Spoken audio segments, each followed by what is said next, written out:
Dios les bendiga, les saludo a todos en el nombre del Señor Jesús. Hoy un programa emocionante, realmente tremendo, impresionante, lo cual te ruego, por favor, no le des paso al vídeo para ver la esencia, porque si no, no te enteras. Es necesario comprender cuando estamos tratando del origen de las palabras hebreas, que son las mismas del hebreo bíblico. Debemos de tratar de escuchar con atención, no pasar de largo, ¿verdad? Porque necesitamos, hermanos y hermanas, que sepan captar estas palabras y su origen, porque tiene mucha importancia. En este caso, vamos a estar hablando de la palabra calor romaní, agua, que se pronuncia de diferentes maneras, paní, pañí. Esta palabra la han utilizado aquellos que quieren justificar que el calor romaní es de origen del sánscrito o de alguna lengua índica. La han utilizado mucho porque resulta que esta palabra en las diferentes lenguas del marathi, gujarati, se pronuncia exactamente igual al hebreo, que es paní, ¿verdad? Ahora, en este sentido, cabe preguntarnos cuál es el idioma más antiguo: el sánscrito, las lenguas índicas o el hebreo. Particularmente yo, habiendo realizado estudios, considero que el lenguaje, el idioma más antiguo, a mi juicio, es el hebreo. ¿Por qué? Bueno, porque del hebreo tenemos miles de documentos donde nos podemos justificar para darnos cuenta de que es muy antiguo. Por ejemplo, se cree que el libro de Job fue escrito antes del Génesis, dicen algunos. Otros dicen que no, que fue Moisés el que lo escribió. El caso es que esa historia data, según algunos eruditos, del año 2180 antes de Cristo.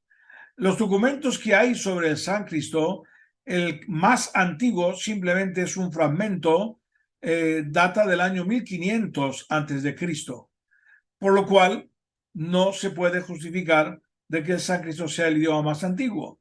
Por otro lado, la Biblia está escrito en hebreo, por algo será.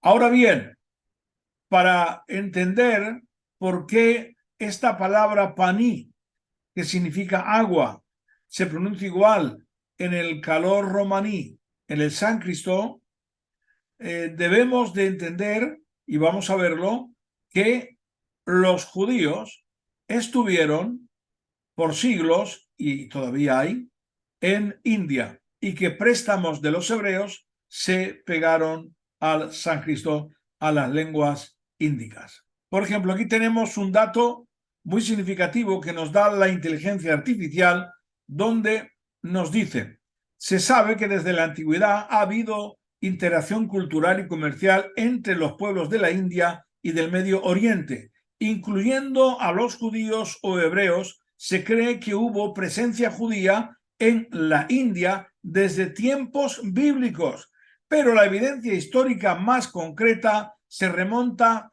al siglo VI antes de Cristo, cuando se sabe que la comunidad judía de Cochín, en la costa sureste de la India, ya estaba establecida. Esto, pongan atención que tengo que dar una explicación muy interesante.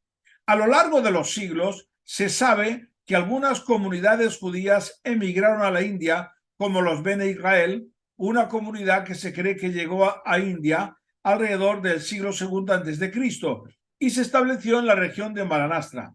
También hay registros de la presencia de judíos en otras partes de la India, como en la región de Kerala y en la ciudad de Bombay.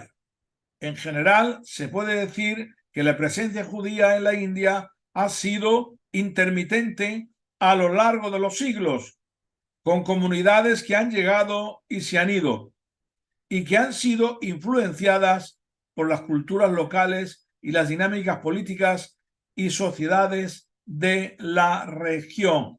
Muy bien, quiero pararme aquí un momentito para decirles que el dato nos dice, dato histórico, que los judíos cochín habitaban en la India desde antes del siglo VI antes de Cristo. Y bueno, ¿y qué es lo que sucede? Bien, ¿qué sucedió en esa época? Bien, en el año 722 antes de Cristo, el rey Salmanasar invade Samaria, la parte norte de Israel, y se lleva cautivos a la casa de Israel. Es en ese momento cuando, lógicamente, pegan la huida a aquellos que pueden, lógicamente, alguna familia, y en este caso fueron a parar los judíos cochín que pertenecían a la casa de Israel. Y hermanos, escuchen bien, por favor, los judíos cochín tienen exactamente el mismo aprogrupo que los gitanos españoles, especialmente los gitanos españoles. También tienen los ron y otros más, que es el M5A1B, entre otros, porque no son los únicos. Así que esto es un dato muy importante de entender la influencia que ha tenido los judíos en India y también que certifica que los gitanos y los judíos cochín somos lo mismo, porque tenemos el mismo haplogrupo. Igualmente también lo tienen los judíos chueta y también judíos de Israel, aunque lo tienen en menor porcentaje. Los judíos cochín y especialmente los gitanos españoles lo tenemos en un alto porcentaje. Eso significa que la pureza de los gitanos en cuanto al origen hebreo es muy alta. Muy bien, entonces ahí tenemos que están y influencian con su idioma en las lenguas índicas. Y por eso vamos a estar viendo que ahí la palabra paní se pronuncia exactamente igual. Ahora vamos a leer otra información más. Nos dice la inteligencia artificial, el hebreo es una lengua semítica y algunas de las lenguas indias pertenecen a la familia de las lenguas indoeuropeas. A pesar de esto, se han observado algunas influencias del hebreo en las lenguas indias, no como alguien decía que no, que las lenguas indias que habían influido en el hebreo. No, señor, quien van a la India son los judíos, los hebreos, y por lo tanto de ahí viene la influencia. Y aquí te lo dice.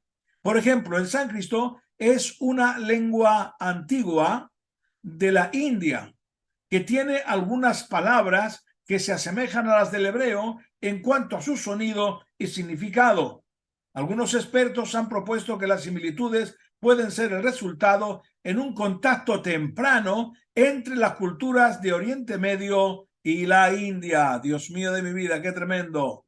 Otras lenguas indias, como el hindi y el marathi, también han sido influenciadas por el hebreo, Padre Santo, a través de la influencia del árabe y del persa, que a su vez han sido influenciados por el hebreo debido a su ubicación geográfica y contacto cultural. Sin embargo, es importante tener en cuenta que estas influencias son relativamente limitadas y no implican una conexión directa entre el hebreo y las lenguas indias en general. Bien, lo que nos está diciendo es que tiene préstamos las lenguas índicas del hebreo, y eso es muy evidente, eso es evidentísimo. Y ahí es donde precisamente entra en juego el calor romaní, ¿verdad? Que esas palabras que tiene del sánscrito provienen del avéstico, como ya lo he dicho muchas veces, proviene del persa y sobre todo del hebreo. Y ahora viene a justificar esto lo que estamos hablando y la inteligencia artificial, que la inteligencia artificial lo que hace es recoger información pues de los señores estudiosos. ¿Verdad? Esto me da gozo porque la verdad sale a la luz cada vez más.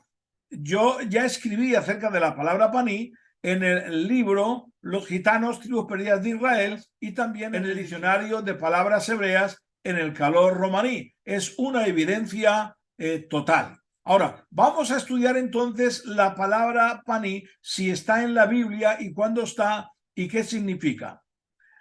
Es obvio que la palabra paní existe en el calor romaní y existe en el sánscrito. En el sánscrito ya hemos visto que la influencia de los préstamos del hebreo judío influyeron en las lenguas índicas Por lo tanto, es un indicativo de que esa palabra paní proviene del hebreo, no del sánscrito, es del hebreo, porque te lo dicen. Muy bien, vamos a ver. Muy bien, esta palabra, como vemos ahí, la encontramos en Génesis 1:2, en el principio. Y en este caso significa faz. Es decir, que cuando Dios dice, y la tierra estaba desordenada y vacía, y las tinieblas estaban sobre la faz del abismo. La palabra faz aquí se traduce como paní. Pongan atención a esto.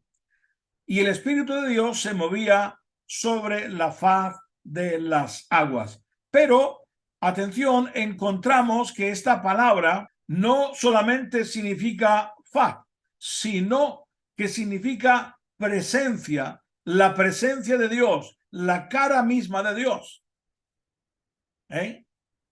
Y se pronuncia tal cual, paní. Vamos a ir viéndolo, ¿verdad? Entonces, nos vamos ahora a Éxodos 33:14. Y atención, ahí tenemos la palabra paní, aunque a veces utiliza diferentes expresiones, pero nos tenemos que fijar en esto, que como luego vamos a ver, aunque aquí se escribe panay, pero siempre se pronuncia de la misma manera cuando te pone estas letras, que es exactamente paní. Y en este caso, lo que significa es la cara de Dios. Bien, quiero que pongan atención, por favor, lo que estábamos diciendo anteriormente, que nos tenemos que fijar atención en la siguiente palabra, que ahí pone panay, pero que se pronuncia paní, exactamente igual, y que he indicado aquí una flecha, porque aquí lo que he hecho es copiar y pegar para escuchar cómo se pronuncia esta palabra en el actual hebreo, que se pronuncia igual, y es exactamente la misma palabra. Ustedes se fijan aquí y aquí. Muy bien, pues ahora vamos a ver cómo se escucha en el hebreo actual. Por favor, escuchen. Ahí la vamos a tener. Paní, Otra vez. paní, Ahí está, otra vez más, una vez más. paní, Perfecto. Ustedes han escuchado que es la misma pronunciación exactamente.